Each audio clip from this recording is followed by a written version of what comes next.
ഒന്ന് വായിക്കാൻ പഠിപ്പിക്കുക, ഇത്രയൊക്കെ അവർക്ക് സ്വപ്നങ്ങൾ ഉണ്ടായിരുന്നുള്ളൂ. ഇന്നത്തെ പോലെ IAS ഡോക്ടറാണോന്നൊന്നുമില്ല. അതൊന്ന് അക്ഷരം പഠിച്ച് ഒന്ന് കണ്ണു തെളിയിക്കണം, അപ്പഴേ കവിഞ്ഞിരില്ല. അപ്പം ആശാന്റെ അടുത്തുകൊണ്ട് ആക്കും.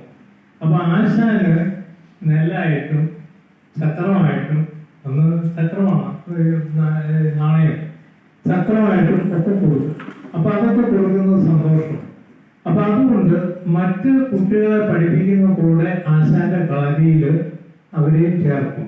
ചേർത്താല് ആ കളരിയിലെ ഒരു ഭാഗത്ത് ഒരു ചാക്ക് വിരിച്ചു കൊടുക്കും.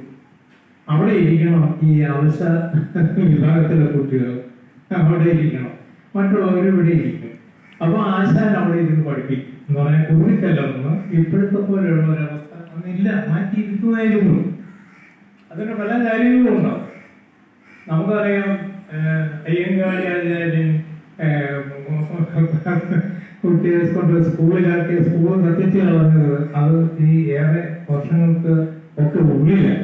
അപ്പൊ അന്ന് ആ രീതിയിൽ അപ്പൊ ആശാന് പണം കിട്ടും, അല്ല നെല്ല് കിട്ടും, പ്രതിഫലം കിട്ടുന്നുണ്ടെന്ന് വന്നപ്പോൾ പഠിപ്പിക്കാമെന്നുള്ള ഒരു താല്പര്യം വന്നു. ആ പഠിപ്പിക്കുമ്പോൾ പോലും വേറെ ഇരിക്കണം.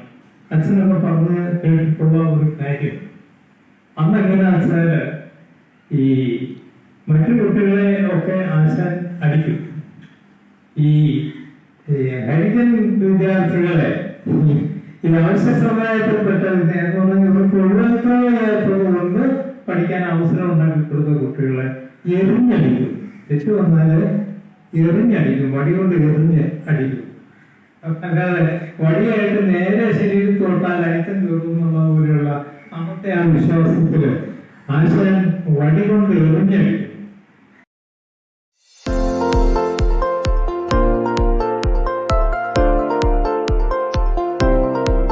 മറ്റു കുട്ടികള് നേരിട്ട് അടിമേടിച്ച് ശിക്ഷിക്കപ്പെടുകയും അവര് ഉപദേശങ്ങൾ സ്വീകരിക്കുകയും ചെയ്യുമ്പോൾ ഈ കുട്ടികള് എറിഞ്ഞടി മേടിച്ചിട്ട് ആ വടി കൊണ്ടുപോയി കഴുകി കൊണ്ടുവച്ച് കൊടുക്കണം. ഒരു കാലം അതായിരുന്നു. ഒരുപക്ഷെ നിങ്ങൾ പലർക്കും അറിയില്ലായിരിക്കും, ഞാൻ അനുഭവിച്ചതല്ല, പക്ഷെ ഞാൻ അത് നേരിട്ട് പറഞ്ഞ് മനസ്സിലാക്കി.